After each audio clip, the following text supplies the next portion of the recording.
Born on October 18, 1958, in Grand Junction, Tennessee, Thomas Hearns emerged from humble beginnings to become one of boxing's most iconic figures.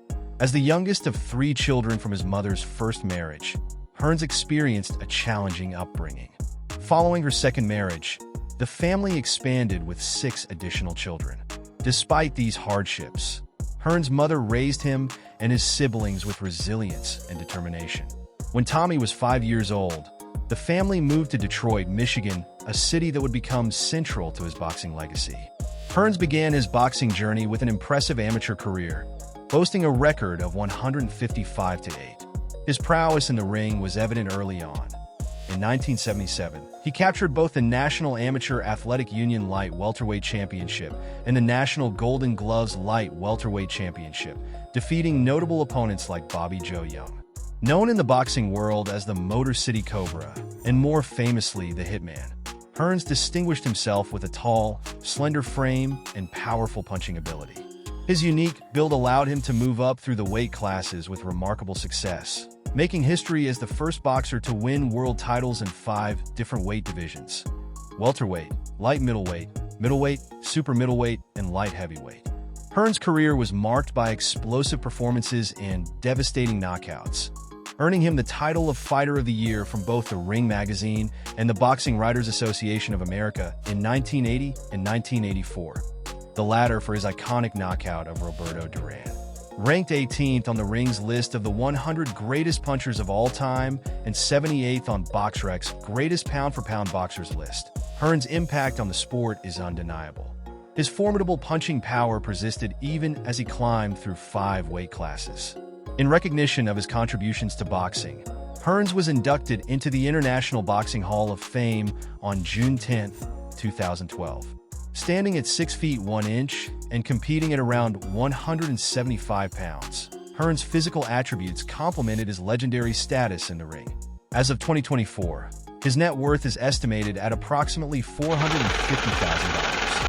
Despite achieving financial success during his boxing career, he encountered financial difficulties later, including debts to the IRS.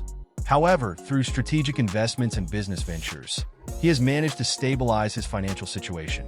About personal life, Thomas Hearns' life extends well beyond the boxing ring, embodying both triumph and challenge. Hearns made his mark in boxing while also becoming a respected figure in the Detroit sports scene. His personal life reflects a commitment to family and community. He has been married to Renee Hearns and is a father to several children, including his son, Ronald Hearns, who followed in his footsteps as a professional boxer. Despite facing financial difficulties, including a significant debt to the IRS, Hearns has remained a pillar of the boxing community, continuously contributing to its growth and development. Hearns' dedication extends to philanthropy, particularly in supporting youth and community initiatives in Detroit. He's actively involved in youth boxing programs, believing that the sport fosters discipline and focus in young people. His efforts include organizing charity boxing matches, participating in local events, and mentoring aspiring athletes. His charitable endeavors also focus on promoting health and wellness, demonstrating his commitment to improving the lives of those in underserved communities. The Hearns family remains influential in the Detroit boxing scene. His mother, Lois Hearns, runs Hearns Entertainment, known for promoting high-profile fights, including the Mike Tyson-Andrew Golota bout. Thomas Hearns' own contributions, including his role as a reserve police officer with the Detroit Police Department, further underscore his dedication to his community. Even when faced with personal challenges, such as having to auction off possessions to settle debts, he has remained steadfast in his resolve to support and uplift those around him. About professional career, a boxing legend Thomas Hearns, a name synonymous with boxing greatness, embarked on his professional journey in 1977 under the expert guidance of trainer Emanuel Stewart in Detroit, Michigan. Stewart's influence transformed Hearns from a light-hitting amateur into one of the most devastating punchers in the sport's history. Over his illustrious career, Hearns would capture 6 major world titles across 5 different weight classes, showcasing his exceptional versatility and power. Hearns' rise began with a bang, knocking out his first 17 opponents in quick succession. By 1980, He boasted an unbeaten record of 28-0 as he entered a world title match against Mexico's Jose Pepino Cuevas. Hearns ended Cuevas' 4-year reign with a stunning second-round TKO, marking his first major world title win.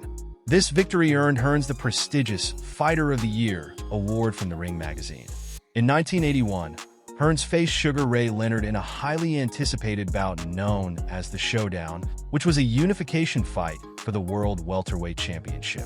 Despite his impressive 32-0 record and 30 knockouts, Hearns suffered his first professional defeat when Leonard stopped him in the 14th round. Leonard, who was trailing on the scorecards, made a dramatic comeback, knocking Hearns through the ropes in the 13th round and ultimately winning the fight. The bout was notable not only for its dramatic finish, but also for the record-setting purse of $17 million, making it the largest in sports history at that time. Leonard's subsequent retirement, due to a detached retina, delayed a rematch until 1989. Hearns captured the WBC Super Welterweight title in December 1982 by defeating the legendary Wilfred Benitez. His reign included a series of notable defenses, including a second-round knockout of Roberto Durán. This victory was a historic achievement, as he became the first boxer to stop the legendary Duran. The win earned him his second Fighter of the Year award from the Ring magazine in 1984. Hearns' career reached a dramatic high point in 1985 with his bout against Marvin Hagler, known as The War. Often hailed as one of the greatest 3 rounds in boxing history, the fight saw Hearns break his right hand early on, but still managed to stun Hagler with his aggressive style. Despite Hearns' efforts, Hagler's relentless pressure eventually led to a 3rd-round knockout.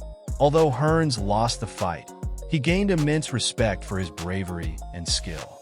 In 1986, Hearns quickly made a comeback by knocking out undefeated rising star James "Black Gold" Shuler. Tragically, Shuler was killed in a motorcycle accident just a week later. Hearns honored Shuler by presenting the NAF championship belt to Shuler's family, acknowledging Shuler's deserving place as champion. The following year, Hearns won the WBC light heavyweight title with a 10th-round stoppage of Dennis Andrees. Later in 1987, he captured the WBC middleweight title by defeating Juan Roldan, making Hearns a 4-weight world champion. However, in a surprising turn of events, he lost the WBC middleweight title to Aaron Barkley via a 3rd-round TKO in June 1988, an upset that earned Ring magazine's Upset of the Year award. He rebounded in November 1988 by winning the inaugural WBO super middleweight title with a majority decision over James Kinchin, becoming the first boxer to win world titles in 5 different weight divisions.